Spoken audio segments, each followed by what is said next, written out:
Good morning. I'm going to be talking about installing the Dobeck Performance TFI this morning. Got this picked up from a local vendor that just happens to sell on Amazon, and it's going to be going into a 2011 Kawasaki Vaquero. And take a quick look at the bike.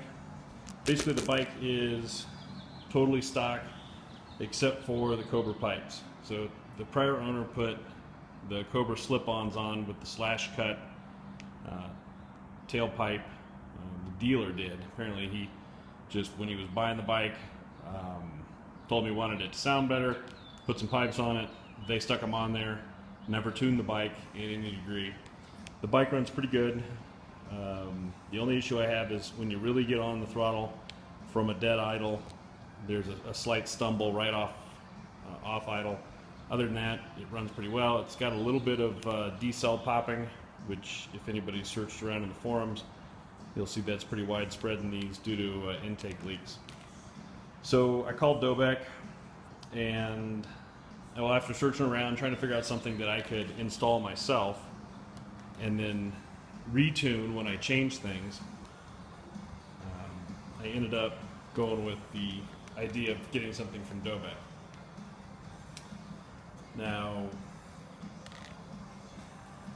I have a notorious habit for continually changing things here and there, and I didn't want to go dyno tune a bike, how it's set up now, and then find out 2 weeks later that I changed something, I need to re-dyno tune it. It may have been fine, and I know dyno tuning is the end-all be-all, and you get the most out of your bike by doing that, but I wanted something I could constantly adjust a little bit, make sure it ran good. So I ended up picking up the TFI after I called Dobeck Performance and just grilled them about the difference between that and their Gen 3 and the Gen 3.5. And basically the guy over the phone said there's almost no difference between the TFI and their newer Gen 3 except for the interface being all digital on the Gen 3, where you push buttons and you change LEDs, and these have screw pots, so you put a little flat blade screwdriver in there and you turn them on the TFI and you make your adjustments.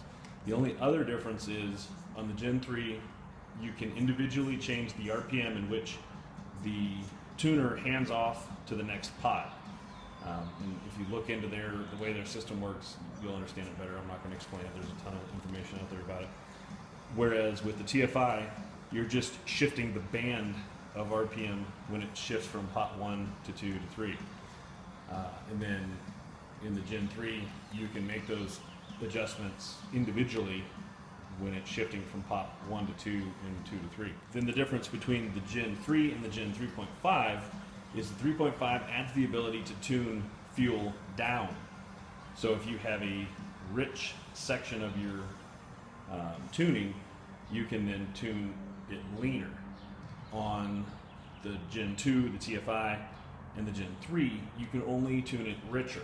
And they suggest that everybody, unless they have advanced knowledge of tuning and they're going to dyno tune it, that they only get the Gen 3 or the TFI because they don't want you to make your engine too lean and then cause yourself problems. So that's the difference between the 3 and the 3.5, and the difference between the TFI and the 3. So I got the TFI. It is made specifically for this bike. So when you open it up, it comes with instructions, obviously. And I'm not going to go into how to install it. I'm just going to show a few things real quick. You got your instructions, obviously your tuner, here, your instructions, a little sticker, and some zip ties. So this particular one is not one of their T-tap models. They do have some where they're more generic and you have to tie them into the wiring harness by using a T-tap. So you got this guy, you pull it off, you got your 4 pots in there. You can watch the videos from them on how to, what the explanation is of the 3. And then all you're going to do is secure these guys. You unplug your injectors, plug these guys into the injectors, plug the injector plugs into these plugs, and then it runs everything through the box and adds in your adjustments. Now, one of the things I was grilling them on is what happens if this box dies, if it just has some catastrophic failure and completely shuts off. They reassured me that the box has been out there for over a decade. They don't have hardly any problems with them. If it happens to die, it just passes the signal through and your bike runs on the stock map, and everything's fine.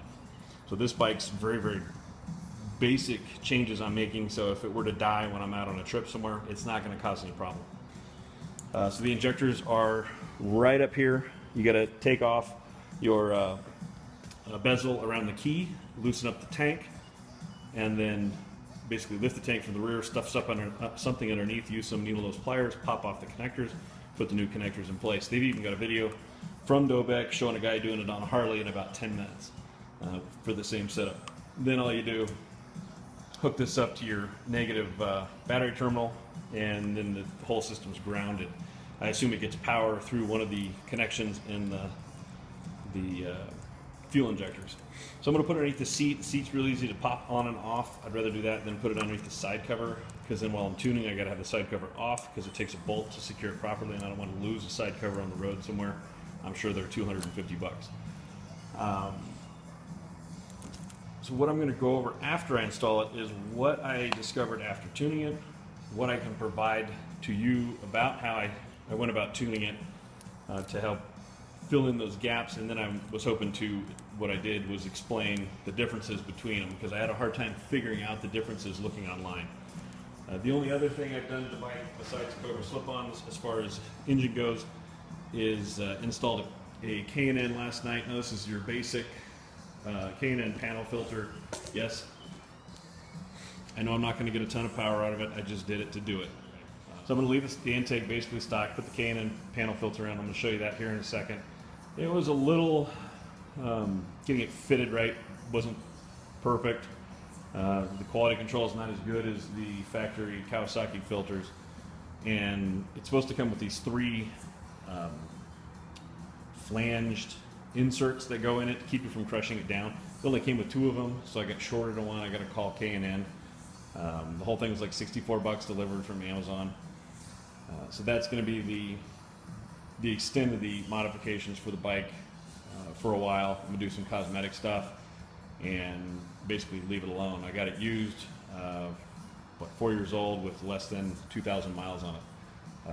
So I'll cruise around as is and get used to the bike, and then decide if I want to make any other performance changes. So let me pop the cover off for the intake. I'll show you what was kind of weird about that. All right, there's the filter with the cover off. And the problem with this intake setup that they chose to build on this bike is it sucks air from the left side of the engine. It passes it in a tunnel between the V of the engine, which has got to be extremely hot. Everybody knows that cooler air intake will increase your power because the air density is, the air is denser because it's cooler. So you can then, you're then bringing in more air molecules and can run the engine a little bit richer. So to design it this way seems bizarre, but I'm sure they do it because it makes the engine super quiet when it's pulling air, because it's going through all this finned air tunnels and keeping the intake noise down, and I'm sure that's some kind of quality that they were after for this particular bike. But you have it bringing in air up top here, so it's sucking in the air that it's using for the engine from on top of the engine. It's passing it through the filter and then back over the engine to the other side where it actually goes into the throttle body. So who knows, it's got to be 150 degrees by the time it goes into the engine.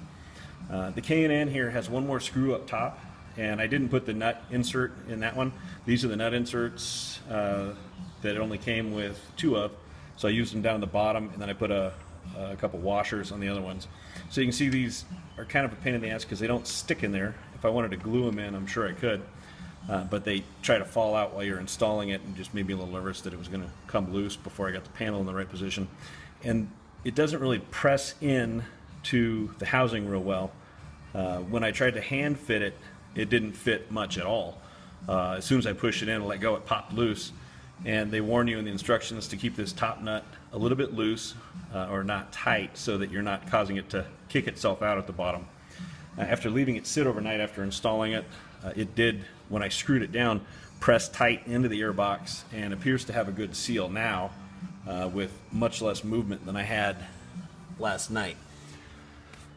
So it's probably going to be good to go. I'll just check this and see how tight I got it. Snug it up just a tad there so it doesn't rattle loose. The good thing is if it does rattle loose, it's going to fall to the bottom of this, and it's on the outside of the breather portion. So it's fine. So I'm going to throw this back on. I'm going to get to the point where I got the seat off and jack up the tank. I'll show you real quick on what I'm doing for the install, mounting the box, and then I'll have to go warm up the bike, totally warm, because you don't want to make any adjustments in your fuel mixture or your idle or things like that without it being totally warm. All right, I got the tank jacked up. Basically, you got 2 bolts back here that have 14 millimeter bolts on them, and pull those out. The reason you have to take the bezel off is because when you lift the tank, that would impinge on the bezel. The bezel is super tight. There's no secret to getting it off. You got to be able to get your fingers underneath it, or take the whole shroud that's on the tank and pull it up until you can get it loose enough to get your fingers under it, and then you just pull and pull and pull until it pops loose. It's a really weird design. It's probably going to break in if you take it on and off a few times. When you put it back on, I've already had it off once to detail the bike, you have to get it totally smashed back down, otherwise it sits there making this chirping, creaking sound when the engine's running. So you can see the top of the injectors in here, right on top of the air cleaner. That should give me enough room to get some needle nose in there, and then you just follow the stock wiring down to underneath the seat to mount the box. All right, I got everything hooked up underneath on the top of the engine, underneath the tank on top of the engine. You can see one of the connectors here that ties it into the Dobeck harness. This red wire that comes out of the back of it during the install, I had it pop loose. It went back in, seems to have positively adhered back in there. I might put a little RTV in the back of this just to make sure that doesn't come loose. You can see the other injector here, and then the rest of the harness is tucked on the other side of the fuel pump there. So then it runs back along the frame rail, and then we'll secure down the box itself. All right, I've got the TFI box mounted on the fender. The wiring is going to wrap around with the factory wiring, and then the battery box, of course, gets covered. The ground cable around underneath the TFI, back around through one of the factory loops here, zip tie it there, and bring it back in with the harness to the ECM, and then follow my wires for the battery tender to the negative terminal. The rest of the extra just gets looped down in the bottom here with the ECM, and I'll put the battery cover back on. The tank's re-secured. We'll fire up the bike with all of the pots turned to 0, which is essentially the factory map, and make sure that it runs, revs, everything looks okay. Then I'll put the seat back on, and we'll go warm up the bike.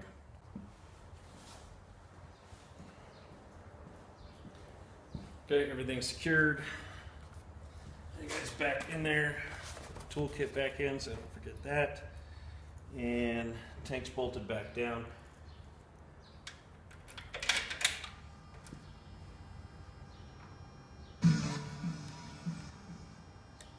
Key is on. We're neutral. Bike looks like everything's up.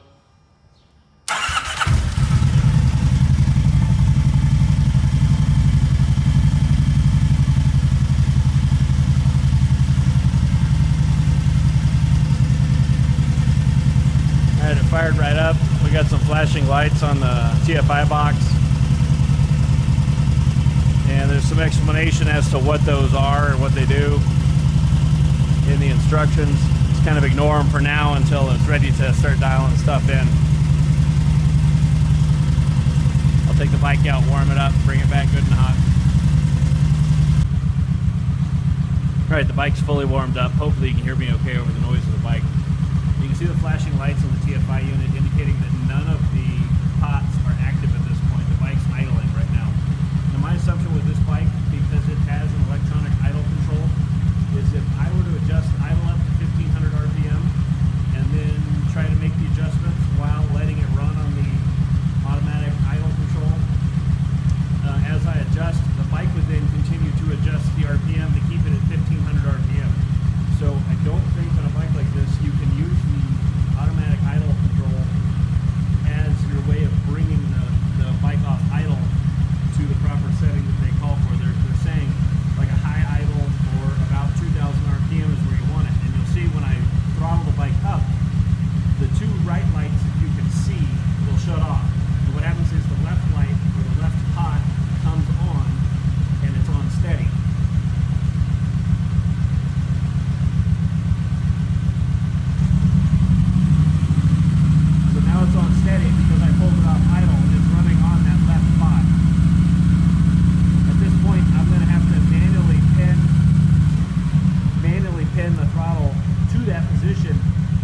start tuning the pot for the best RPM, just like you would that idle mixture on a carburetor bike. That's exactly how they set it up. So we're going to try to do that and see what I can come up with.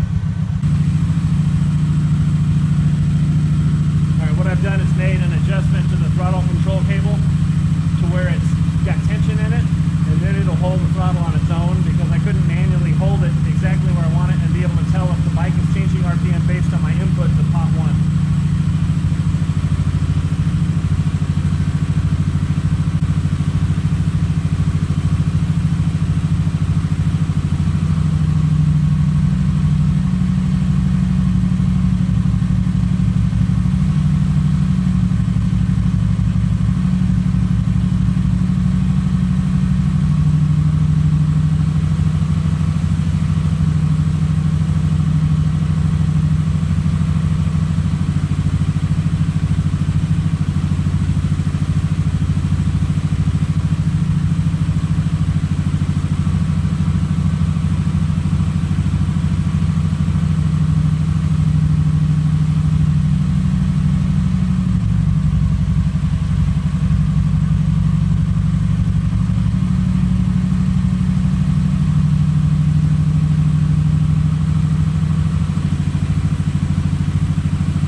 Alright, well, unfortunately it looked like the camera freaked out and lost its focus.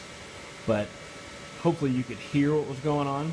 As I turned it up and down, you could definitely watch the RPM come up and down about 100 RPM. I had it wedged in at about 1700 RPM and then slowly adjusted up. You could see that it hit a max RPM, and then as you kept adjusting with little tweaks, the RPM would then drop.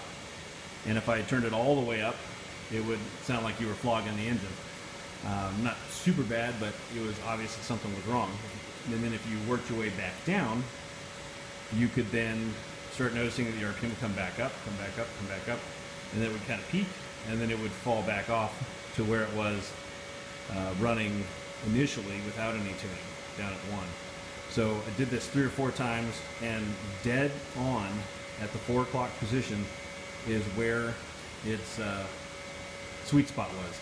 So the guy from Dobeck via email told me that he would suggest starting at about 3, but if I'm looking at it right now, after multiple adjustments and then just taking a look at where it landed, every time it landed at 4 o'clock.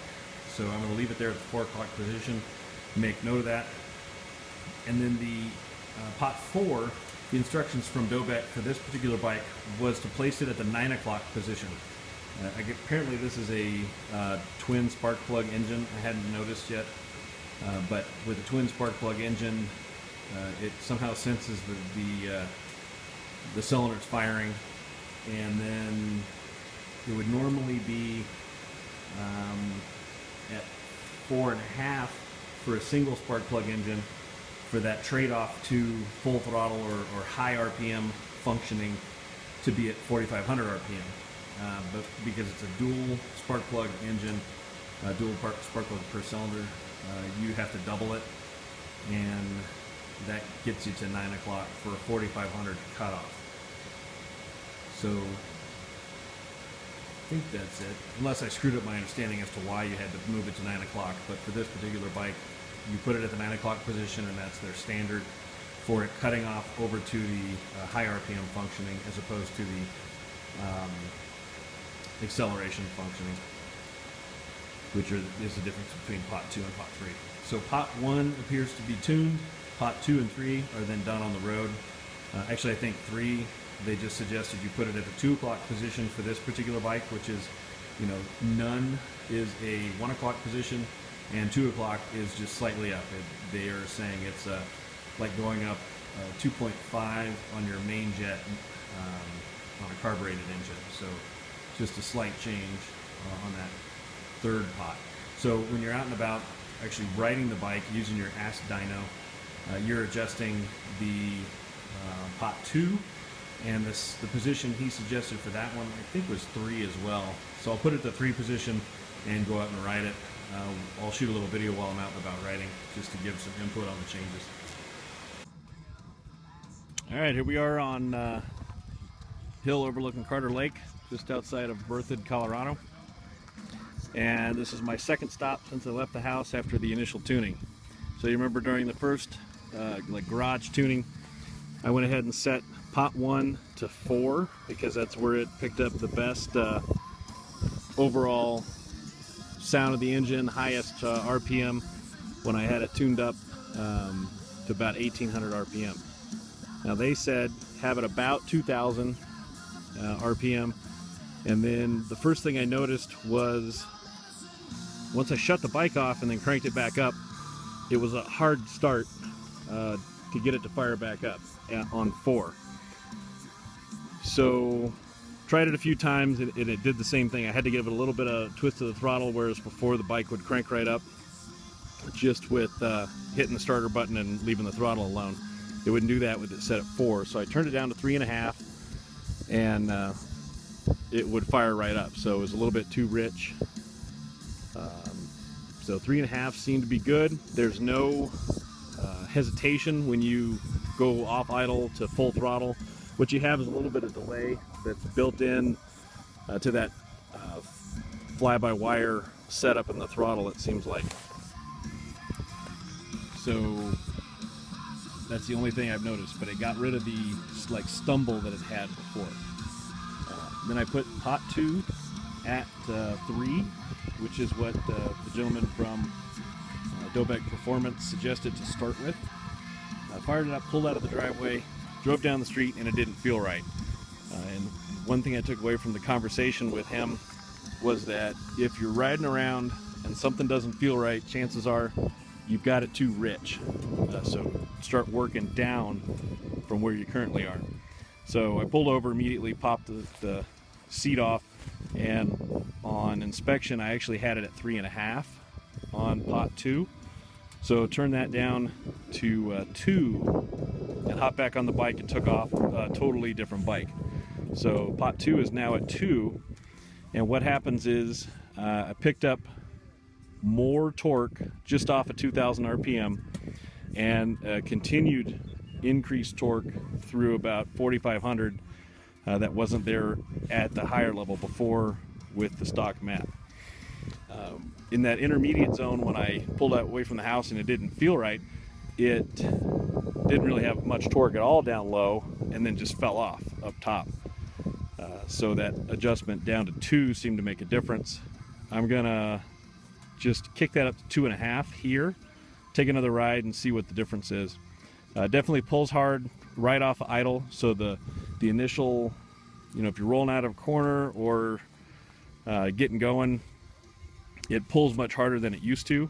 You know, when I say much, it's noticeable. It's not, you know, mind-bending kind of acceleration, but there's a difference to it. So it's nice that it was noticeable as opposed to him hawing around and not really telling if I made a difference. So I went ahead and set pot number 3 at 2.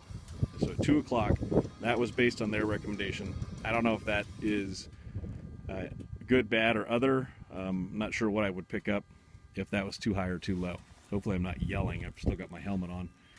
So we'll see how it goes. I'll make that adjustment up to 2.5 on pot 2, and then I will stop and give you an update. All right, here we are up at Horsetooth Reservoir, just outside of Fort Collins. And that last adjustment where I turned it up to 2.5 seems to be about as good of a sweet spot as I'm going to get.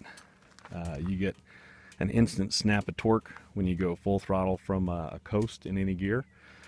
I also noticed coming up the hill, driving behind some slow drivers, I could let 5th gear slow until I was down to about 1500 RPM, get on it, and you know, it wasn't super strong, but it didn't feel like it was bogging the bike real bad like it did before. It was pretty noticeable that you were bogging the bike real hard when you were below 2000 RPM and tried to accelerate before doing any of the tuning stuff. So that was a big improvement. I would have to say I'll leave it there for now, and then we'll see what the mileage ends up being when I get home. That's slowly coming up, you know, kind of killed the mileage, sitting in the garage idling for a while. And the other thing I wanted to mention was the throttle control. So these are grips that have been modified by Race and Ray from some of the forums. So obviously the Kawasaki ISO grips, but Ray does something that increases the kind of the overall speed in which it actuates the throttle on the grip. So that kind of, where that did fix the wonky throttle feel that it had initially. I was kind of uncomfortable with it because coming out of corners, I couldn't really tell when it was going to power on, and that got rid of that big delay. So that was a big plus. And then the tuning definitely has gotten rid of any of the hesitation that it had before when you were transitioning from or rolling on the throttle from no power. So that's been a big plus. Just the fact that you've got no hesitation when you roll on throttle. So all in all, I'd say it's definitely worth the $180 I spent for the tuner. It didn't take too much work to get it installed. You may benefit from a dyno tune if you have access to one, but as far as just riding seat of the pants adjustments, I don't think I could get it any closer at this point.